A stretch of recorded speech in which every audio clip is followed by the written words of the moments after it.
Welcome back to the channel. This game continues the chess Olympiad in Greece that Nigel was playing in 1984.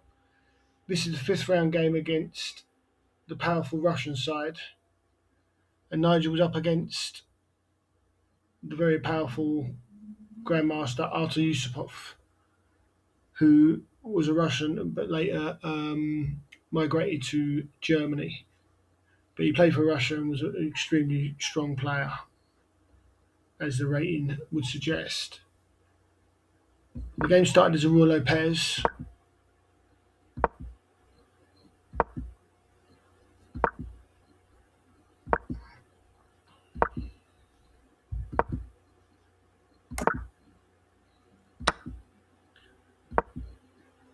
And the open variation.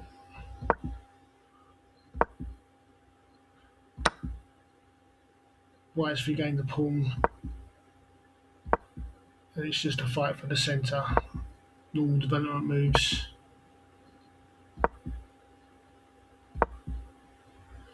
Offering the trade of knights.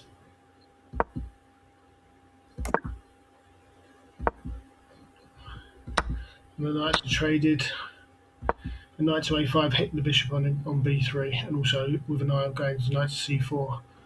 I think White, Nigel plays bishop g5, ignoring the bishop on b3.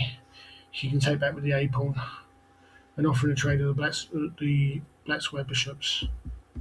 And here Yusupov plays c5. I think knight to c4 would have been probably a better move, forcing the trade and gaining a bit of tempo by hitting the queen. So Nigel decides to keep his white bishop. And after this trade, I think White's in a nice position. He's got pressure on h7. His pieces are quite nice. He's going to complete his development with the development of the a rook. And it's just a nice position.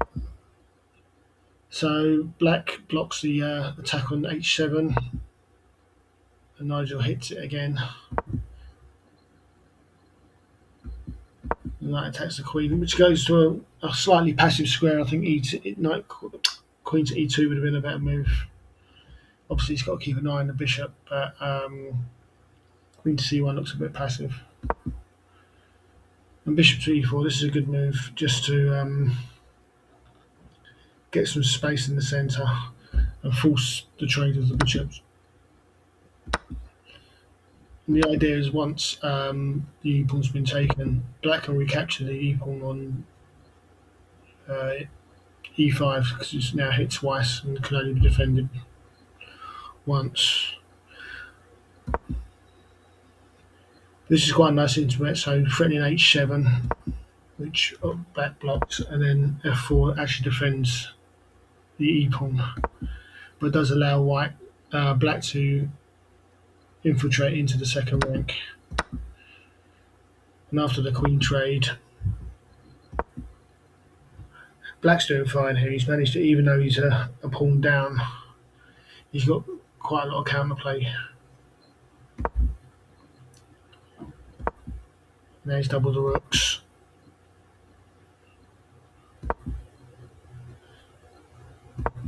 Tends to fix the queen side. This is a nice move from black, threatening knight to e3, but also rook takes rook and knight takes c3. So Nigel defends the c3 pawn. Rooks are traded. And with rook to d2 is near enough, which is another trade.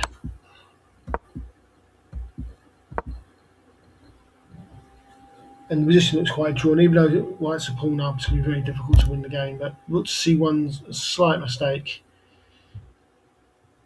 which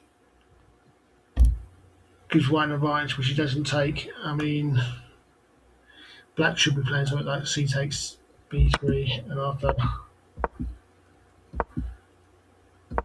this sort of variation, the position is very level. Both have got to pass pawns, and it's very drawn. But rook to c1 does allow white to play himself b takes c4. This didn't happen in the game, but this would have given white an advantage after something like this.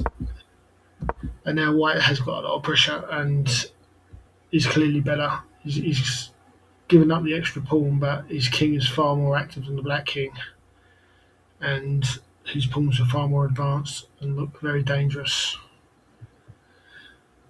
But Nigel didn't play that. He played rook to e3, just shoring up everything and threatening sort of to push the pawns, get his king into the game.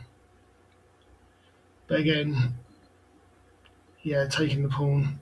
But again, black didn't take the pawn. He played a5, and again, taking the pawn would lead to an even game. And finally, the pawns are exchanged, and white has definitely got an advantage. The king comes forward, classic endgame style, and the pawns are fixed on the queen side. And the trade of pawns, and you were saying this position, white is definitely in a much better position. It's a pawn up, pawns are advanced, rook's in a nice position, and black's struggling to hold this. And after this move, he really should be lost. He's going to pick up the a pawn, but he's ignoring the fact that white can just keep steamrolling through the centre.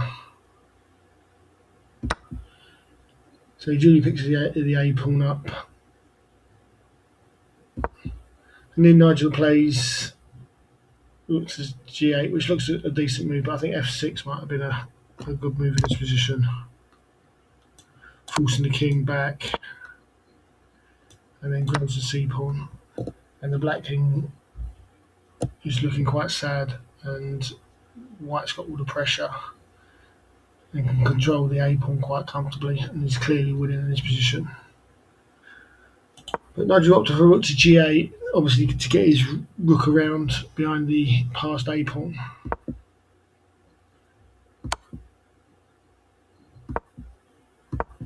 And now gets his rook behind the a pawn. He potentially could have took the h pawn first, but I think he wants to probably hold on to the c pawn.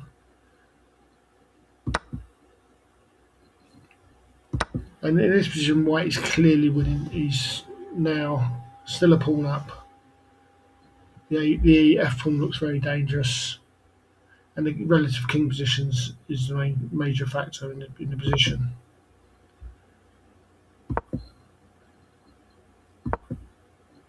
So in order to get his king active, black gives up another pawn, so he's now 2 pawns down. Still takes a lot to win the game, but with the right technique, white should be winning.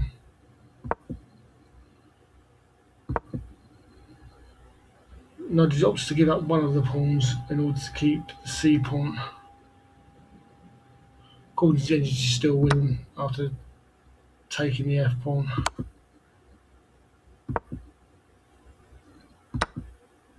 Because he now takes the h pawn, so he's now got 2 passed pawns in a winning position as long as he plays it correctly.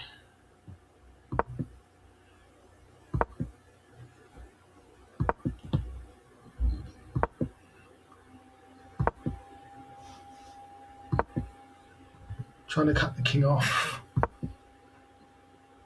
whilst he's got to defend the h pawn. So black's now got quite a nice blockade in the fact that white needs to be able to start making some progress somewhere, which he tries to do with his king.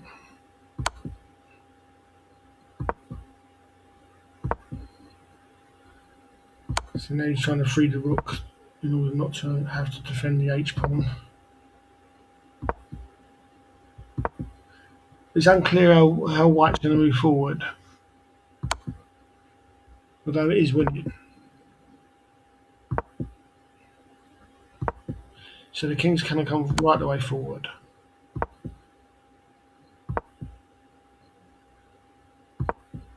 And the h pawn starts to push.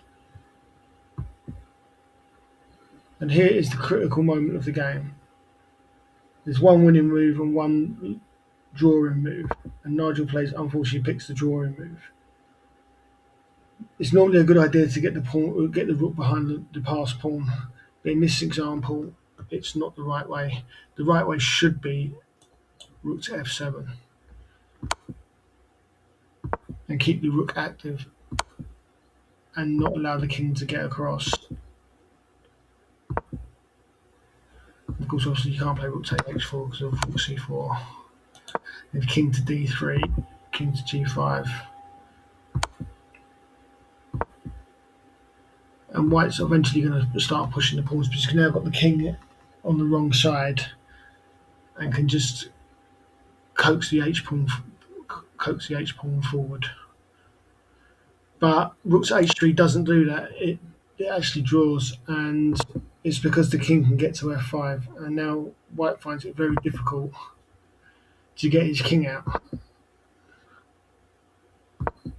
So it goes to g7, but then the white rook's harassed, and the black king can keep an eye on the h pawn. So Nigel wants to keep the c pawn.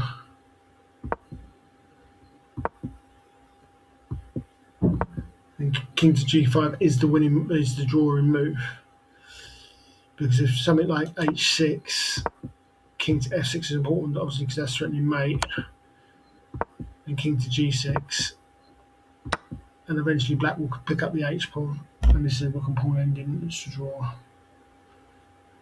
So a very big missed opportunity for Nigel, who was quite upset after the game, as he'd had an analysis with John Nunn, one of his teammates, at the adjournment, and they'd gone through the plan of how to win the game, and Nigel failed to